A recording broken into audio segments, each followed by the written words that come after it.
Bir səyahət, iki ölkə. Bravo Travel və Fly Dubai ilə birlikdə yeni səyahətimiz başlayır. Bu dəfə sizi iki ölkəni əhatə edən maraqlı bir səyahət aparıram. Uzun uçuşlarda mənim seçimim adətən business class olur. Çünki oturacaq tam açılaraq çarpayıya çevrilir və saatlarla uçuş zamanı rahat dincəlmək mümkün olur. Menyudan yeməkləri öz ağız dadınıza uyğun seçə bilərsiniz.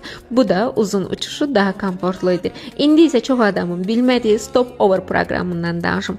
Əgər uçuşlarınız arasında 12 saatdan çox gözləmə vaxtı varsa, Fly Dubai sizə gözləmə vaxtını rahat keçirmək üçün otel təqdim edir. Business class sərnişinləri 5 ulduzlu oteldə, ekonom class sərnişinləri isə 4-3 ulduzlu otellərdə qala bilər. Beləliklə saatlarla hava limanında gözləmək əvəzinə şəhəri gəzə, alış-veriş edə, yeni yerlər kəşf edə bilərsiniz. Balayına gedənləri üçün əla fürsətdir. Maldiv, Şri Lanka, Tayland, Zənzibar istiqamətinə uçarkən tranzit etdiyiniz şəhərdə bir neçə saat və ya bir gün keçirmə imkanınız olur. Mən də bu imkandan istifadə edəcəm. Yeni vloqda görüşənədək.